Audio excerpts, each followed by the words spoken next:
Olá, sou eu, Uroi Faxinã, por aqui mais uma vez para falar de orixá sempre de forma bem simples. Hoje eu vou responder um comentário, que está lá no vídeo que eu postei nessa madrugada, e eu achei muito interessante o que estava ali e resolvi trazer como forma de vídeo que pode servir para muitas pessoas. De antemão eu digo, o que eu falo aqui é com muita tranquilidade, sabe? Duas informações que eu tive no meu aprendizado do Orixá Ifá foram assim bem resolvidos, né? Bem estudados, bem praticados. Então o que eu vou falar aqui pode gerar uma certa polêmica por aí, mas é a verdade que eu sigo, tá? Mas antes disso, vocês que estão passando aqui pela primeira vez no canal, olhem nossas playlists, se tiver relevância para você, se inscreva no canal. E a todos, meu muito obrigado, passamos dos 36 mil inscritos, e é do fundo do coração meu agradecimento, e que continue compartilhando, deixando um like, comentários, porque é sempre muito importante a gente manter orixá em atividade de internet. Bom, se tiver um barulhinho aí, é um ventilador, porque hoje aqui no Goiás está muito quente, está muito quente mesmo, então espero que chova mais tarde. Então o barulhinho ali é para eu poder, o ventilador é para eu poder ficar aqui, que o ambiente aqui é fechado, e aí já viu, né? Bom, a pessoa no comentário diz que ela foi jogar Ifá, né? Um babalaô, aí ela foi jogar Ifá. E nesse Ifá saiu um ebó, porque o vídeo de ontem eu falava das questões do destino, né? Das necessidades, né, que as pessoas têm, e incluí alguma coisa com relação ao ebó. Então acredito que tenha sido em função disso. E aí o que acontece? Ela vai jogar Ifá, e lá saiu algumas coisas que ela não explica no jogo, mas que ela tinha por obrigação fazer um determinado ebó, e que aquele ebó não podia ficar, como dizem, de pé. Aquele ebó não poderia ficar de pé, e ela teria um prazo de 1 mês para fazer esse ebó. E era muito caro, e ela, não sei, eu não me lembro agora, mas ela chegou a cogitar a possibilidade, ou pegou um empréstimo para poder fazer isso, alguma coisa nesse sentido. E ela queria alguma informação a respeito, né, desse jogo de Ifá, e a obrigatoriedade em 30 dias de se fazer esse ebó. Bom, quando as pessoas, quem joga comigo sabe disso, quando as pessoas chegam para mim e dizem assim: eu quero jogar Ifá, né? Ou eu vou usar o Pelé, ou vou bater os Iquins, é isso. Na maioria das vezes é por curiosidade mesmo, sabe? Ouve falar muitas coisas, e aí quer jogar Ifá. E eu explico direitinho como eu vou explicar para vocês agora, inclusive eu já expliquei isso em outros vídeos.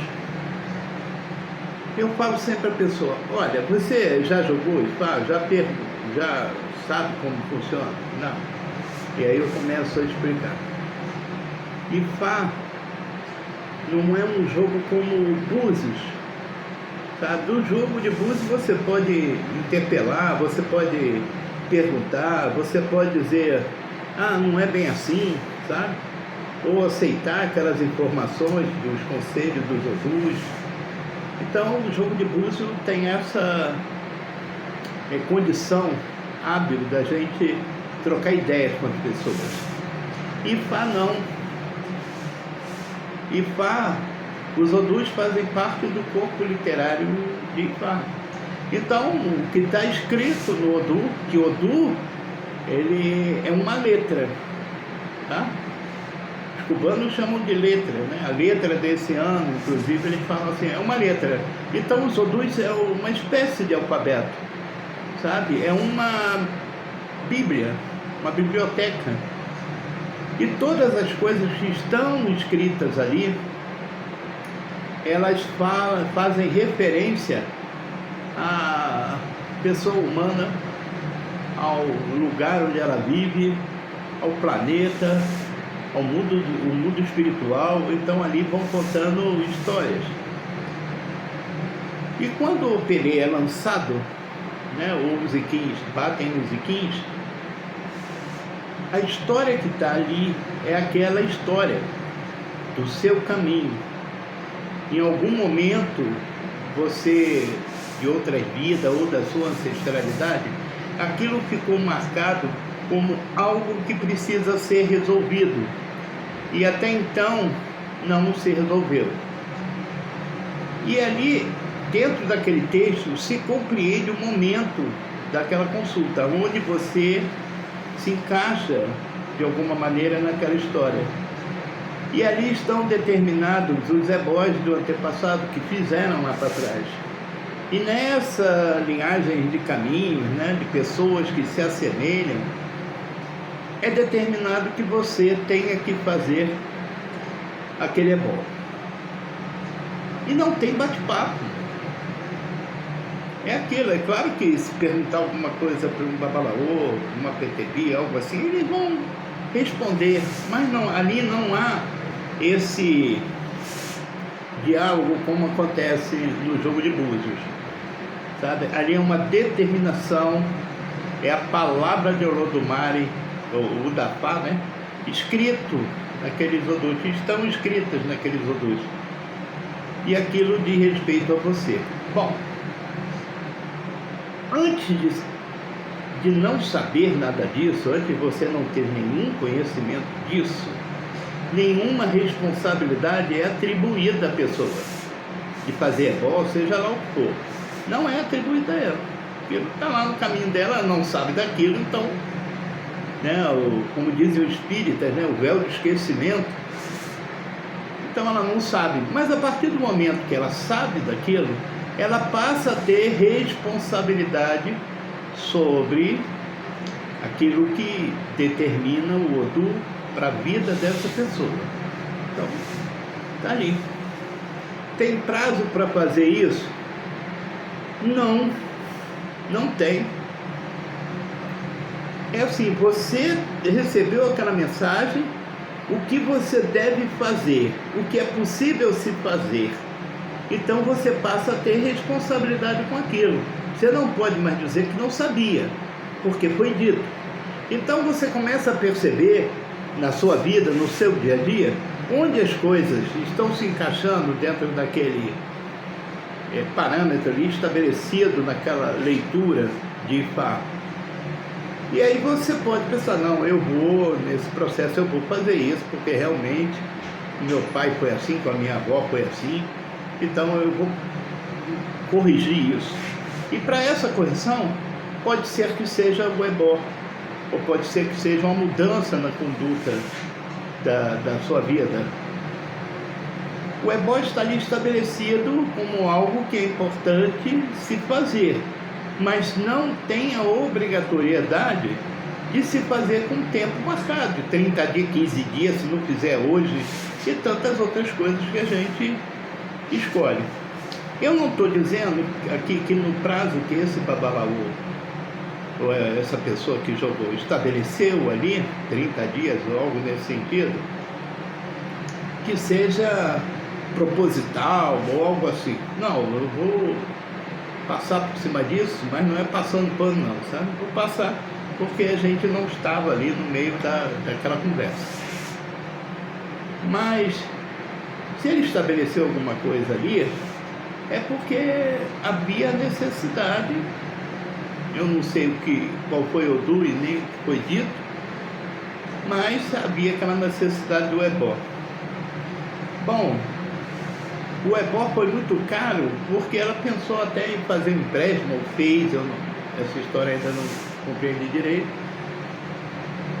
Então você imagina que para você fazer o ebó caro e você buscar um empréstimo bancário, seja da maneira que for, tem um juros sobre isso daí, né? E a gente sabe que banco não alivia para ninguém.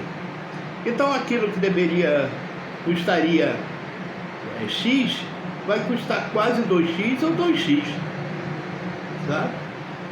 E ainda tem uma vírgula que eles cobram os centavos. Então, pô, é muito caro. E aonde que o Orumilá nos explica isso? Tem uma história onde uma senhora vai consultar, né, um babalaô, e ali, olhando o Ifá, ele diz para ela que ela precisaria de 20 galinhas, 20 galos, né, mais 2.000 búzios, mais outras coisas. Então uma pessoa numa condição terrível, porque era a condição dessa senhora no jogo, não dessa, né, do que eu estou contando a história agora, era muito difícil financeiramente. E ela estava acompanhada dos seus filhos, né? Ela foi ali consultar porque estava muito difícil mesmo. E ouvindo essa história, pô, de 20 galos, ou 20 galinhas, mais 2.000 búzios, vá numa casa de santo hoje, onde vende artigos religiosos para Umbanda e Candomblé, pergunta o preço de um búzio. De um. Vamos lá, que custe R$1. 2.000 búzios, R$2.000. Tá? Aqui um galo está custando cerca entre 70 e 100 reais. Então isso vezes 2, mais 1.000 e carapata, né? E como é que uma pessoa numa situação difícil, com os filhos, como é que ela vai fazer uma oferenda dessa? E eu, numa situação dessa, eu não faria. Eu ia comprar comida para os meus filhos. Se eu tivesse pelo menos 20% desse valor, eu ia comprar de alimento para os filhos. Eu não passaria por cima disso. E ela sai dali muito que constrangida, chateada, porque não ia poder fazer oferenda, então a vida dela continuaria da mesma maneira. E aí o Orumilá vai e fala com o babalaô, né? Chama a atenção dele para dizer que a parte do todo é o todo. E aí esse babalaô sai pela rua, meio que no desespero, atrás dessa senhora, e encontra, e chama ela novamente. E ele diz para ela assim: olha, a senhora precisa fazer esse ebó. Então, isso ficou muito caro realmente para a senhora poder fazer. Mas, vamos fazer assim: a senhora pode trazer 20 búzios. Ela falou: pronto, 20 búzios eu consigo.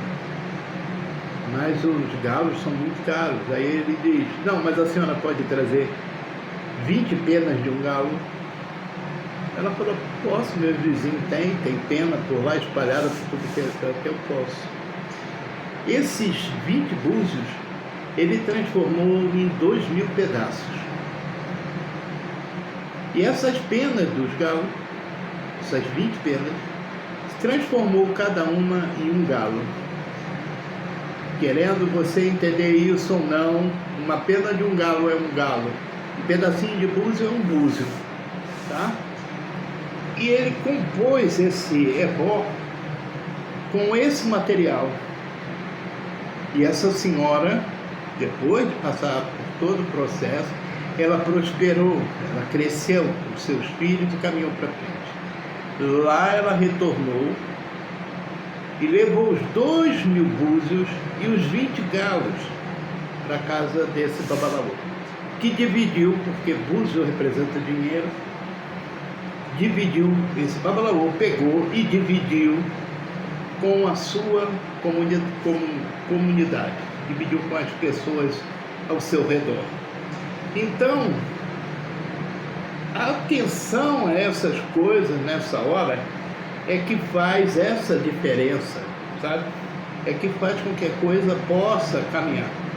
Tem pessoas que me ligam e falam: quanto é a iniciação? Eu digo: eu não cobro para iniciar ninguém, é um material. Quando eu dou o valor do material, eles se assustam, porque eu dou a medida certa ali daquele valor, eu não ultrapasso nem para lá nem para cá, tá? O que o Orumilá dá ao Babalaô é a condição profissional dele ser um olhador, como a condição profissional de um pastor trabalhar e ganhar dinheiro é pregando. Ele tem que dedicar o tempo da vida dele a pregar. Eu tenho que dedicar o tempo da minha vida a olhar o oráculo e transmitir essa orientação para as pessoas. Então, eu sou remunerado por isso. E é o oráculo que deve sustentar um Babalaô. Tá? Eu recebo ajuda de um monte de gente, mas quem me sustenta na prática do dia a dia é o orixá, é o oráculo. Todo dia eu olho. Então, essa coisa de que aquele ebó é obrigatório, mas ele tem que acontecer imediatamente? Não, essa pessoa ela já foi informada, sabe? Ela passa a ter responsabilidade com aquilo. Se ela vai fazer ou não, é uma outra história. Mas se ela não fizer, vai ser castigada? Não. Se ela não fizer, quando ela retornar a esse mundo de novo, aquilo está lá esperando por ela. É assim que acontecem as coisas. Então, se você, o que eu vou falar aqui é muito sério, desculpa, se você precisa dar um galo para Exu e não tem dinheiro, não sabe de onde vai tirar, dê a pena de um galo ao Exu, sabe? E diga: tá aqui, ó meu velho, é essa a minha condição que eu tenho hoje, mas essa condição eu dou para o senhor, eu divido com o senhor, esse é meu galo. E Exu vai reconhecer essa pena como um galo. E quando a tua situação caminhar, você melhorar, leva o galo para Exu. Sabe? Agora, esses valores, eu não sei o que era esse ebó, que ela diz que custou X, e esse X lá é muito caro, do meu entendimento, para a minha condição. Eu não sei o que se pediu, qual foi o material, essas coisas todas. Eu sei que diante da necessidade de alguém e pela falta de dinheiro, uma série de outras coisas que atropelam a vida da gente, aquele que é sacerdote, Papa, Balorixá e Alorixá e tantos outros importantes dentro da religião de matriz africana, ter essa sensibilidade de promover alguma coisa que facilite o caminho ali, tá? Transforme coisas. A parte do todo é o todo. Axéô, muito obrigado, gente. Eu acho que o vídeo demorou um pouquinho, mas estamos juntos.